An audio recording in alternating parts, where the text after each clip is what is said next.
empezar a trabajar. A ver.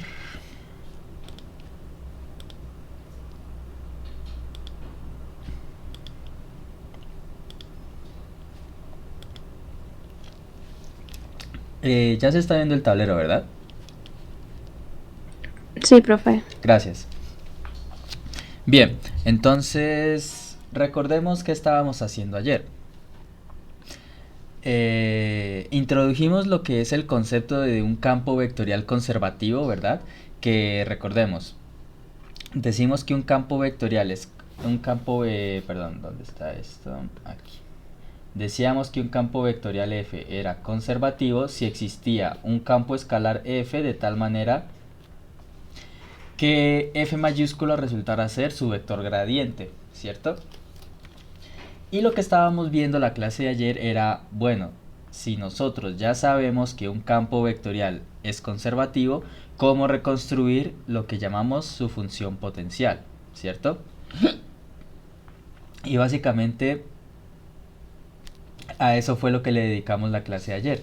Todo en aras de aplicar, o mejor dicho, de poder, luego poder aplicar lo que sería el equivalente al teorema fundamental del cálculo para poder hacer cálculos de integrales de líneas. El objetivo va enfocado en eso, ¿cierto? Ahora bien, permítame un momentito. Vale. Ahora bien, la pregunta ahora es, ayer hice mucho énfasis en que el procedimiento que hice para la reconstrucción de la función potencial, pues obviamente solamente tenemos la certeza que es válido cuando ya tengamos la certeza que el campo vectorial es conservativo. Ahora viene la pregunta, ¿cómo saber cuando un campo vectorial es conservativo? Entonces, cuando un campo vectorial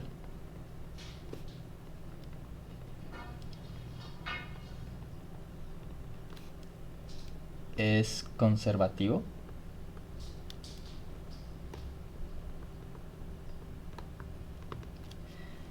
Bien, para responder esta pregunta, primero necesitamos dos conceptos auxiliares, ¿vale? Conceptos que necesito que, pues bueno, en un principio no es que tengan unas definiciones muy elaboradas, muy complicadas, no, de hecho son más que todo geométricos, ¿sí? Pero necesito que los entendamos bien. Entonces, el primer concepto que vamos a trabajar es el de un conjunto abierto.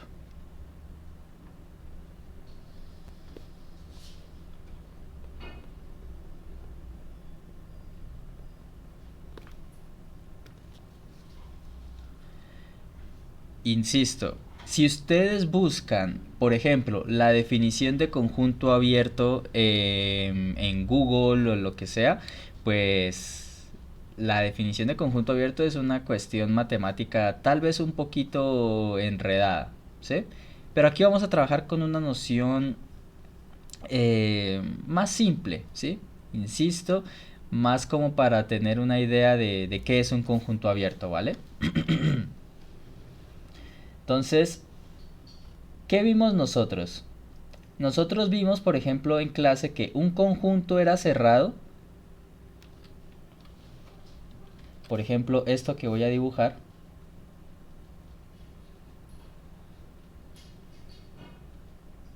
Así. Nosotros habíamos visto, por ejemplo, que esta región, recuerden, que es el interior y el borde o frontera, como lo llamábamos, ¿cierto? Un conjunto decíamos que era cerrado cuando el conjunto incluía a todos sus puntos fronterizos, ¿cierto? Por ejemplo, este conjunto que tengo aquí vendría siendo un conjunto cerrado porque observen que tiene todos sus puntos interiores,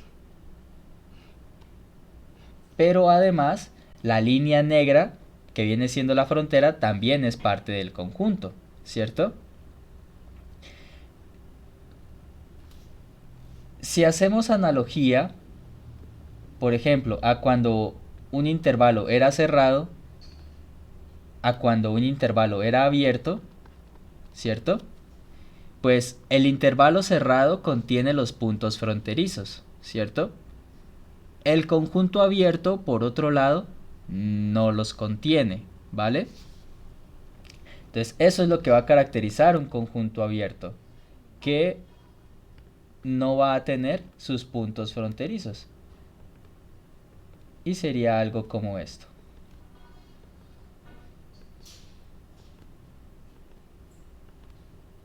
¿Vale? Recuerden que el trazo punteado indica que el borde no forma parte del conjunto.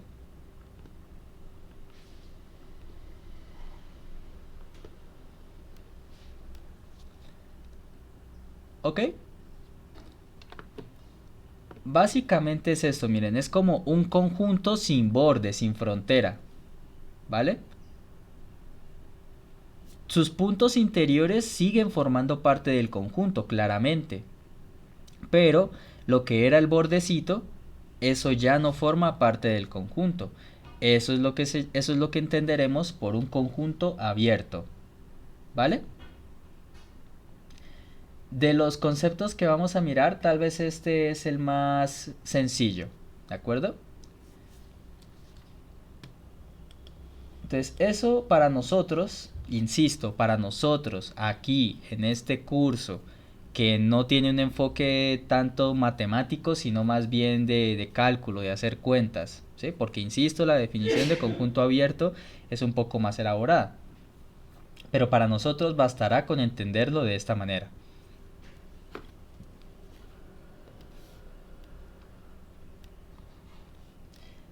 Y la segunda definición,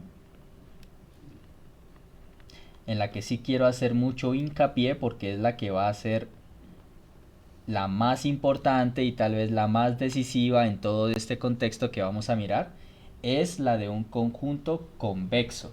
¿Listo?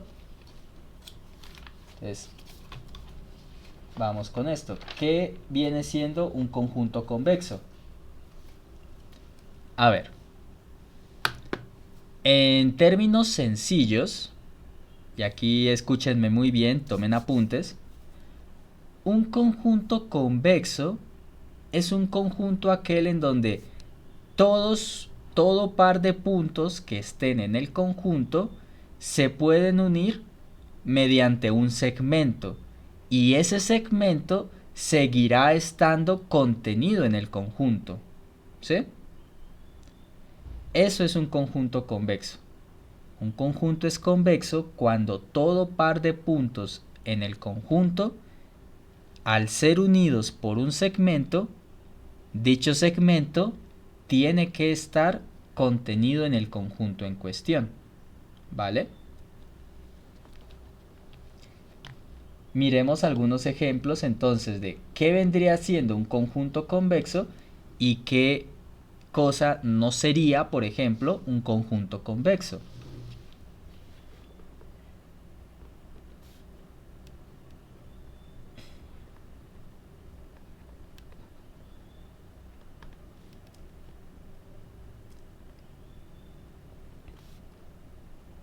Por ejemplo, vamos de casos sencillos. ¿Listo? Supongamos que estamos en R.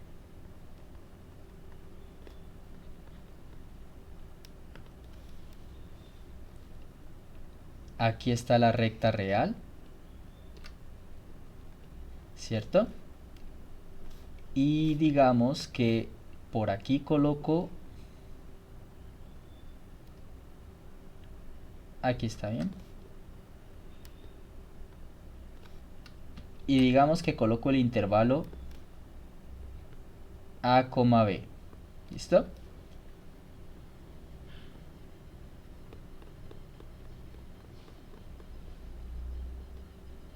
Estamos en la recta real y el conjunto en cuestión es el intervalo A, B. Según la definición en palabras que acabo de darles, ¿qué opinan del intervalo? ¿Es convexo o no es convexo?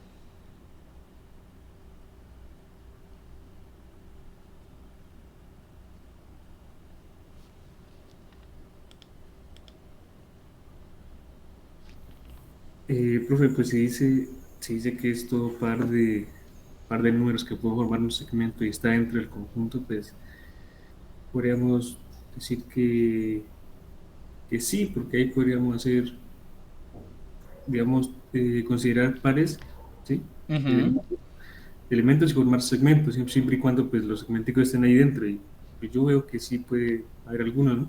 ¿Todos estamos de acuerdo en que es convexo o alguien piensa que puede ser que no?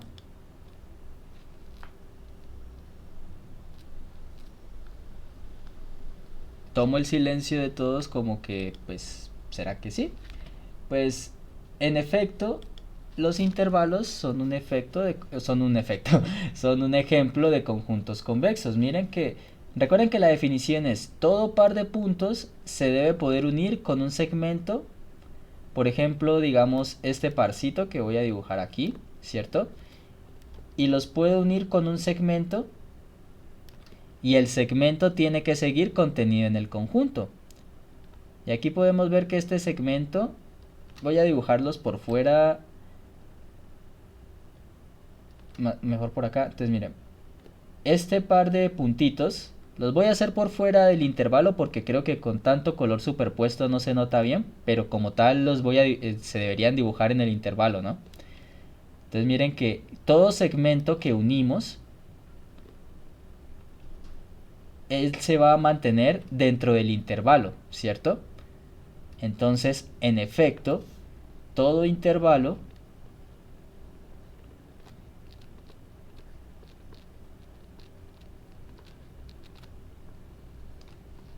en R es convexo, ¿cierto? Entonces, muy bien. Pero ¿qué pasa si a esto le agregamos una cosita adicional? Seguimos en la misma recta real, ¿cierto? Seguimos teniendo un intervalo. Digamos que aquí está el de A a B.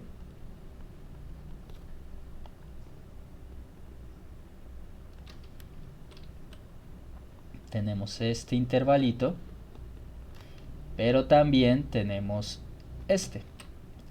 Y hagamos el otro cerrado, pues.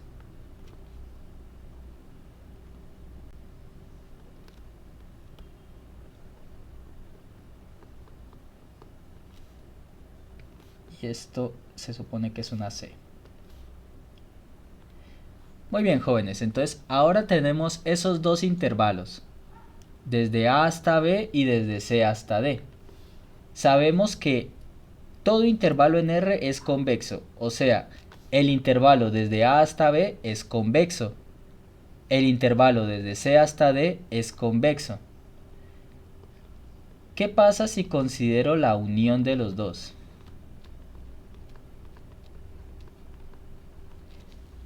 Pregunta: ¿esa unión de intervalos es convexa? ¿No es convexa?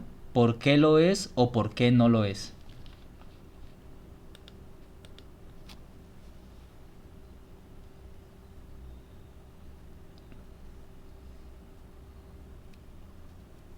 Si se traza Sí, Dayana, te un escucho. segmento, no estaría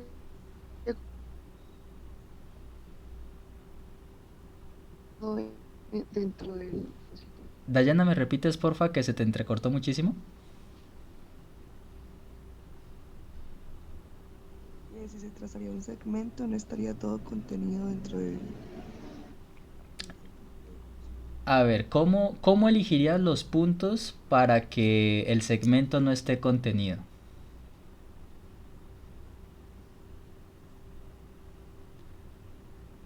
Perdón, profe, no escuché bien. Que tú me dices que hay un segmento que no estaría contenido.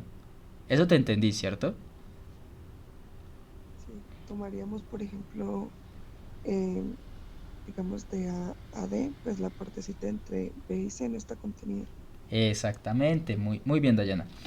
Entonces, observen esto. Recuerden que para que el conjunto sea convexo, todo segmento, mejor dicho, todo par de puntos se debe poder unir por un segmento. Entonces ella dice, tomemos un punto por acá, vamos a hacerlo así bien grande, y por acá. El segmento debe estar totalmente contenido en el conjunto. Y miren lo que pasa. Básicamente lo que Dayana nos estaba describiendo. Hay una partecita que es la que está en medio de los dos, ¿cierto? Esa partecita no está contenida en el conjunto. El conjunto es la unión de los intervalos, ¿cierto? Si el conjunto fuera convexo, no debería quedar ninguna parte por fuera del conjunto. Pero justo hay una parte del segmento que quedó por fuera de este, ¿cierto? Entonces, esta unión de intervalos no es convexa.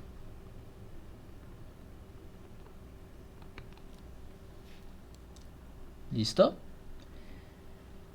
Entonces, ¿por qué este ejemplo? Porque me ha tocado ver muchas veces que como ya saben que un intervalo es conexo, asumen de inmediato que, no, entonces si le pegamos a un intervalo otro intervalo, eso también va a ser convexo. Y ya están viendo aquí que eso es mentira, falso de toda falsedad.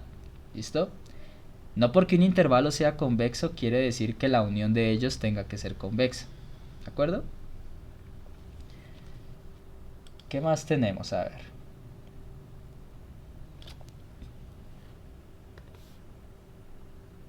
Pero pues en R como que todo sencillo porque son simples líneas, ¿no? Pero por ejemplo, en R2.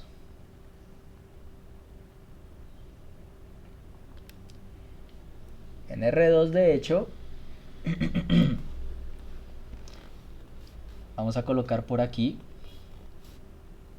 ejemplos algo un poco más inmediatos, como que todo círculo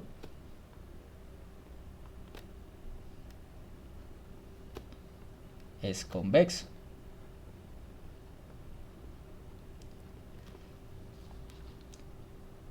¿Sí? O todo polígono regular.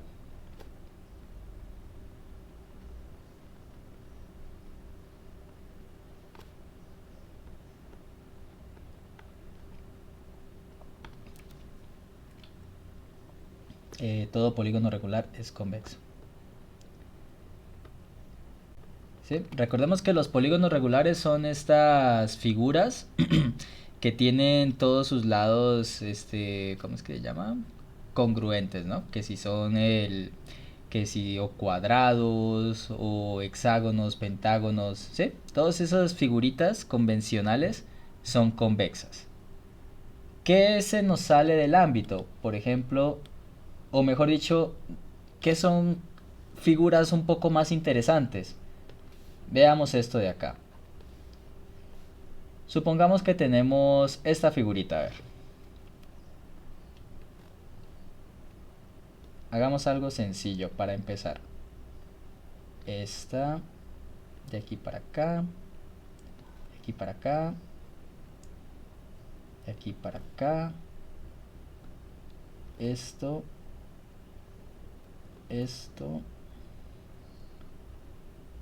aquí, esto y esto. Vamos que tenemos esa figura y nuestro conjunto es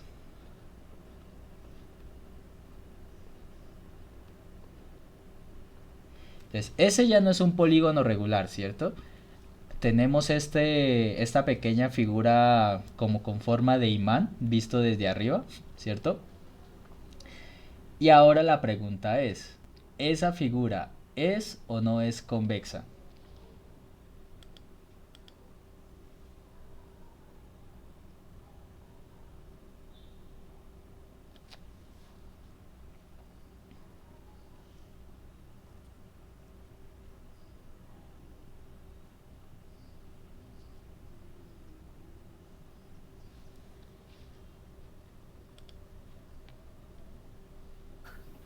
Profe, de acuerdo a la, digamos, como decirlo así, definición, sí, Ajá, de un segmento.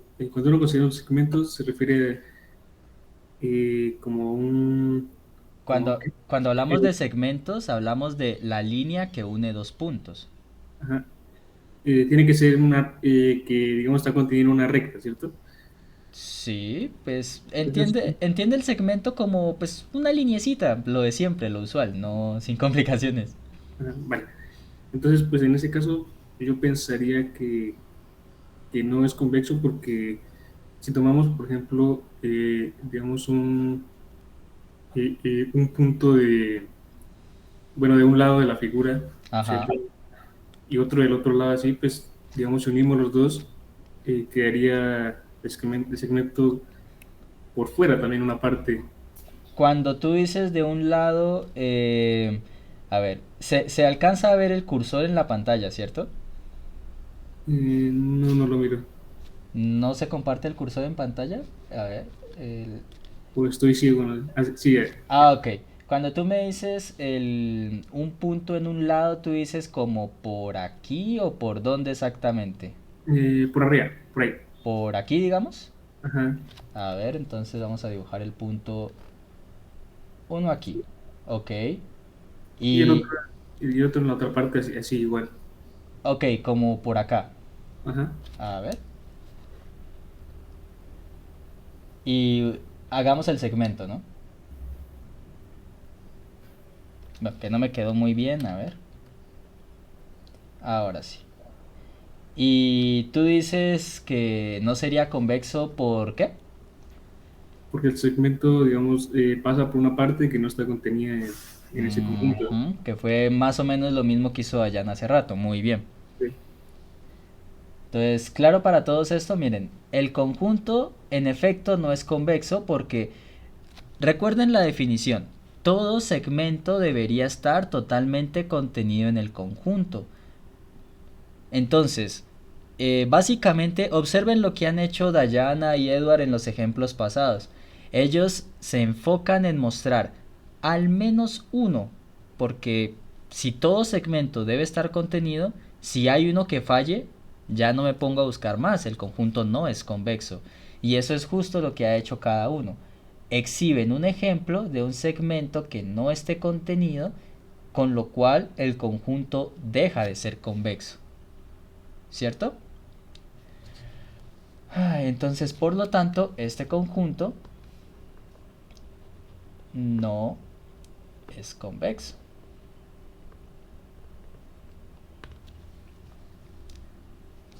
¿Estamos todos bien hasta allí?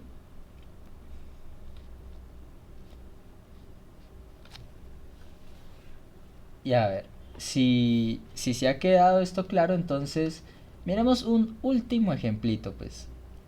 Digamos que tenemos... Vamos a dibujar el plano cartesiano.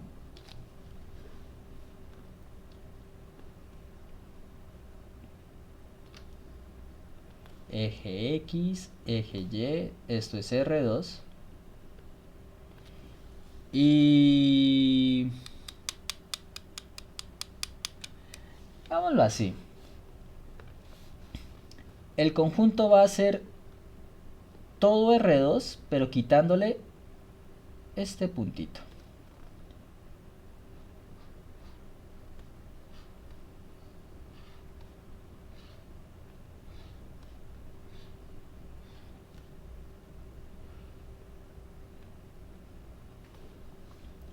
¿Vale? Y digamos que ese punto tiene coordenadas... Vamos a colocarle simplemente... Creo que no alcanzo. Bueno, dejémoslo así, en palabras. R2 sin ese puntito que acabo de hacer allí como un hueco, ¿vale? Les pregunto a ustedes. Todo el espacio, todo R2, es todo, todo, todo, todo, todo, todo. Sin ese puntico, ¿es convexo o no es convexo? No sería convexo porque, pues, digamos, el segmento que pase justo por ese punto, si se unen dos, ya Ujú. no, o sea, pasa lo mismo que en el caso anterior, ¿no? Ok.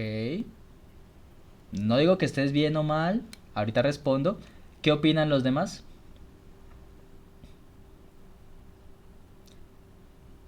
R2 sin el puntito. ¿Será convexo? ¿No será convexo? Me pregunto qué será.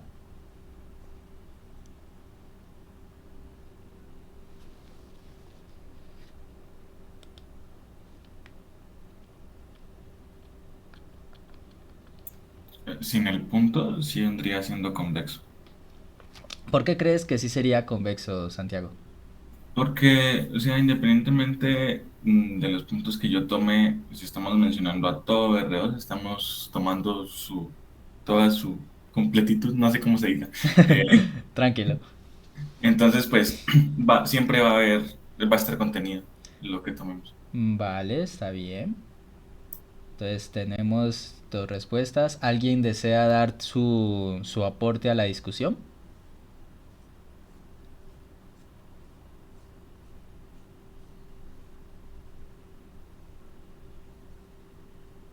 Ok, entonces vamos a hablar un poquito de las dos respuestas que tenemos, ¿vale? Entonces la primera, Santiago, pues supongamos que tomamos dos puntitos, ¿vale? Vamos a colocarlos aquí moraditos. Y vamos a tomar, creo que justo la situación que describió Edward. Vamos por acá. Terminamos allí. Espérate, lo hago mejor.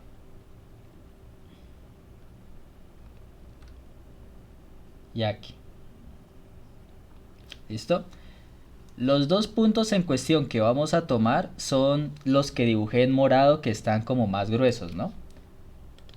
Este de acá que estoy apuntando con el cursor, el de abajo, y este de acá arriba. ¿Listo? Bien. ¿Qué sucede? Pues mira, tú me decías que el solo hecho de ser todo R2, no importara que no estuviéramos considerando un punto, el conjunto seguía siendo convexo porque el segmento va a estar contenido.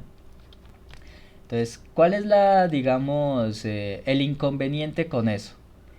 Cuando nosotros decimos que el segmento está totalmente contenido, eso es porque todos y cada uno de sus puntos deben estar en el conjunto que nos estamos preguntando en cuestión si va a ser o no convexo. Entonces, hagamos el recorrido del segmento. Vamos a hacerle zoom para que quede bien clarito. Ay, mis ojos. Entonces, veamos. Punto inicial del conjunto. Es este que estoy pintando en negro ahorita. Pues no hay problema, está en el conjunto, ¿sí? Es todo R2 menos el espacio en blanco. Sigo recorriendo. Esto también está, esto también está, esto también está. Oh, y llegamos al espacio en blanco, ¿cierto? Ese puntito en blanco, ese espaciecito, no está en el conjunto, ¿cierto? Y la definición nos dice R2, para que el conjunto sea convexo, todo el segmento debería estar contenido en el conjunto. Pero por eso justamente el argumento que dio Edward estaba bien en ese sentido. Cualquier segmento que tú tomes, siempre y cuando pase por ese punto por el que quitamos, pues automáticamente eso hace que el conjunto deje de ser convexo, ¿sí? Solo por ese detalle, por ese minúsculo detalle, R2 sin ese punto deja de ser convexo. ¿Claro para todos y para todas esto?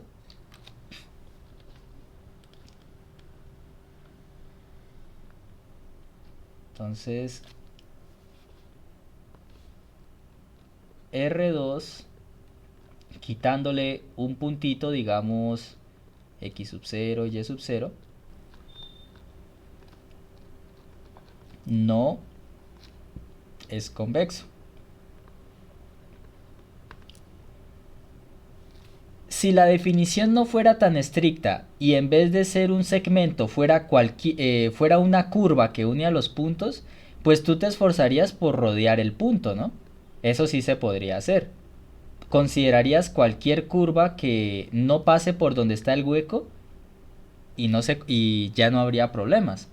Pero la definición es estricta y dice, tiene que ser el segmento que une los puntos. Y eventualmente habrá un segmento que tenga que pasar por ese hueco y hará que falle la definición de convexidad. ¿Queda claro para todos esto? ¿O queda alguna pregunta sobre el concepto de convexidad?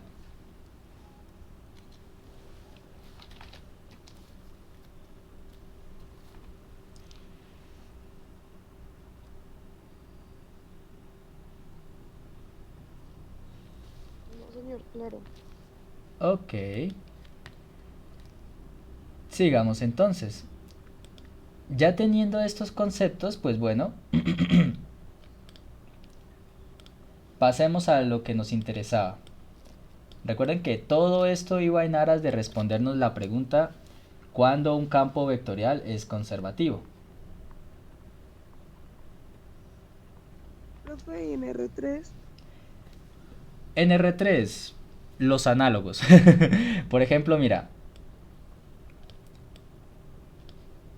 aquí en R2 decíamos todo círculo era convexo, en R3 toda esfera, ¿sí? Asimismo como todo polígono, todo sólido que se forme con una base poligonal termina siendo convexa. Habrá también otras figuras que no resulten ser convexas, sino que pues dibujarlas en este caso para mí sería un poco más complicada, pero de momento, centrándonos más en lo que vamos a trabajar nosotros, nos vamos a quedar con ejemplos de R2, pero claramente también en R3 y en Rn se pueden llevar estos conceptos de convexidad. Los ejemplos que sí quiero que se queden para R3, ya que lo preguntas, serían la esfera y sólidos con base poligonal. ¿Ok? bueno, señor. Vale. Sigamos acá. Bien, entonces, ahora sí, caractericemos los campos conservativos. De entrada necesitamos que nuestro campo vectorial sea, vamos a colocar, sea un campo vectorial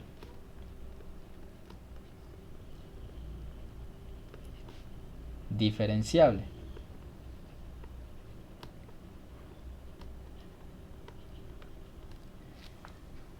Recordemos que era ser diferenciable. Para un campo vectorial eso significa que todas sus funciones componentes tengan derivadas parciales y esas derivadas parciales sean continuas, ¿cierto? Y que este campo vectorial diferenciable sea continuo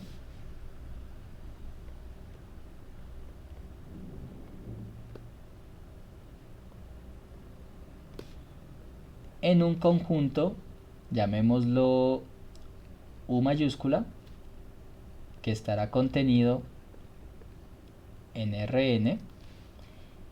¿Y qué tiene que satisfacer ese conjunto U? Pues tiene que ser abierto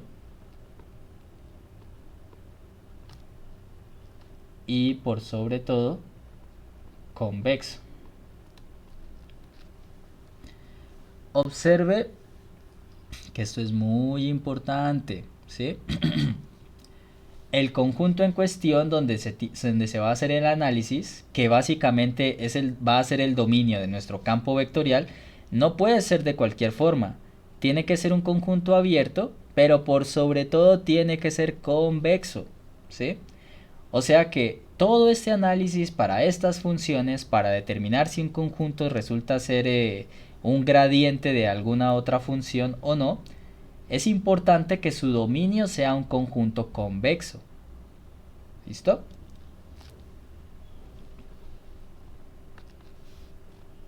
Entonces,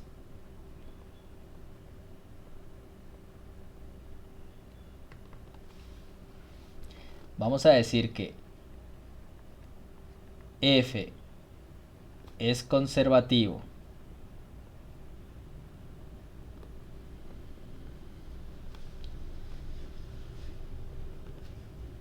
si y solo si ocurre esta igualdad.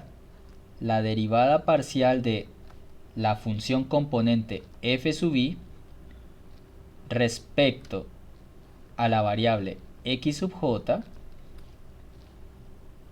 termina siendo, vamos a colocarlo así, termina siendo igual a la derivada parcial de f, la componente j, respecto a la variable x sub i.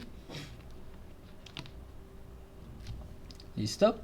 Se tiene que dar esta igualdad de derivadas parciales para que un campo sea considerado conservativo.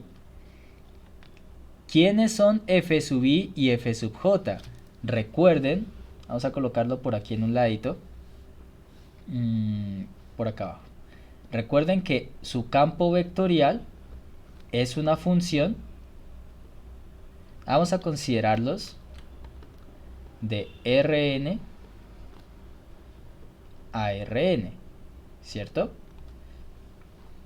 Entonces, su campo vectorial depende de n variables, x1, x2, xn, ¿cierto? Y como es un vector, él tiene n componentes, f sub 1, que dependen de x1, x2, hasta xn, y así hasta la última.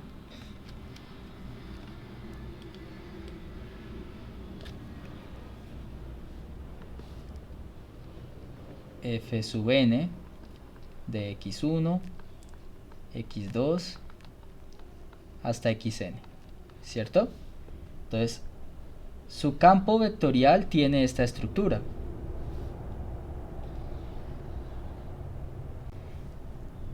Entonces, básicamente te está diciendo que todas las posibles combinaciones cruzadas de derivadas parciales que hay tienen que ser iguales. Porque no lo coloqué aquí, pero esto tiene que ser para todo i y j desde 1 hasta n,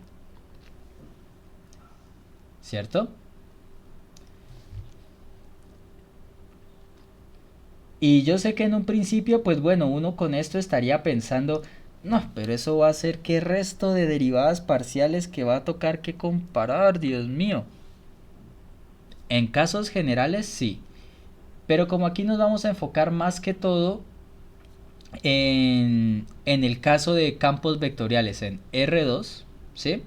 Entonces, ¿qué les parece si reescribimos este teorema para el caso de R2? Eso nos quedaría de la siguiente manera. Kira, momento, por favor.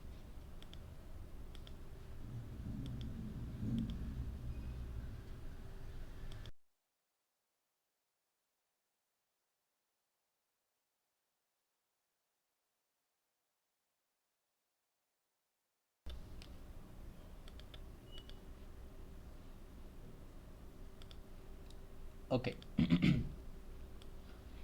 Bien, entonces les decía que vamos a escribir el caso particular para, pues, para campos vectoriales en R2, ¿vale?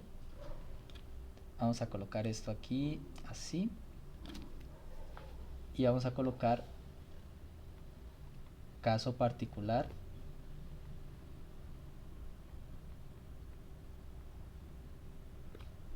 de R2. Muy bien. Entonces, si estuviéramos en nuestro caso particular de R2, pues nuestro campo vectorial f, ¿cierto? Las dos variables de las cuales dependería se llamarían, o mejor dicho, estamos acostumbrados a llamarlas x y y, ¿cierto? Y como es en R2, nuestra función tendría dos componentes, ¿cierto? Llamemos a esas componentes siguiendo la notación que suele aparecer en los libros o en los videos de YouTube. A la primera componente la suelen llamar P mayúscula y a la segunda componente la suelen llamar Q mayúscula. ¿Ok? Entonces, vamos a colocar cómo sería esto en la notación del teorema.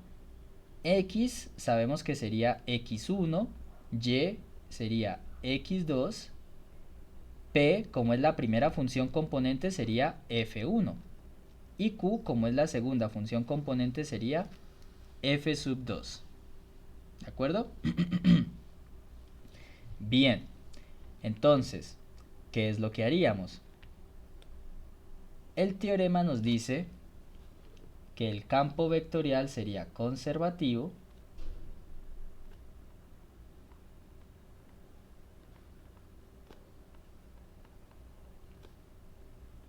si y solo si, pues miren, hay solo dos índices en este caso, I y J pueden ser 1 o 2, ¿cierto? Entonces deberíamos tener que la derivada de la función f1 respecto, miren una cosa, si en la parte del numerador, digámosle así, de la derivada parcial, derivas respecto a i, en la parte de abajo pues derivas respecto a otra variable, ¿cierto? Entonces aquí sería respecto a x2, derivada de la primera función respecto a la segunda variable, y esto debería ser igual a la derivada de la segunda función, pero ahora respecto, no se ve casi la línea, ahora sí, pero ahora como era de la segunda función, sería respecto a la primera variable, ¿sí? Básicamente eso. Por eso les decía como una unas derivadas como cruzadas, ¿sí? Porque miren que es derivada de la primera función respecto a la segunda. Y eso debería ser igual a invirtiendo los índices.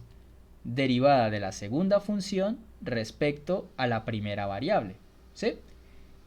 Y para no confundirnos tanto con índices, pues utilicemos la notación que coloqué aquí. La primera función fue a lo que llamamos p.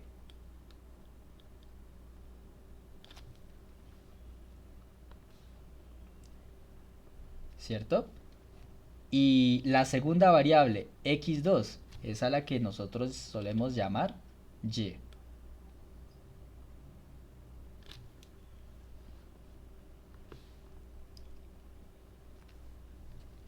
Y ahora por acá. Derivada de la segunda función, a la segunda función le pusimos de nombre q.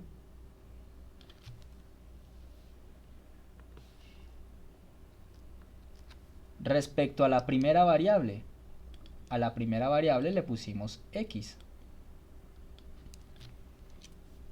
Y cuando ustedes buscan en libros de cálculo o en los videos de YouTube, usualmente esta es la manera como a ti te van a presentar este teorema que te acabo de explicar, ¿sí? Te escriben la f como p, como q, y la igualdad de derivadas parciales te la expresan de esta manera, ¿vale?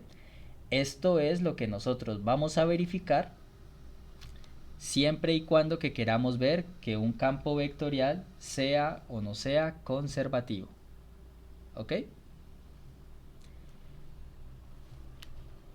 Y son las 7:45, entonces ejemplos de esto en la siguiente hora de clase, ¿vale? Descansemos unos 15 minutos, échense agüita si todavía tienen sueño, tómense un cafecito o algo. Y a lo que sean las 8 de la mañana vamos a los ejemplos de esto, ¿vale?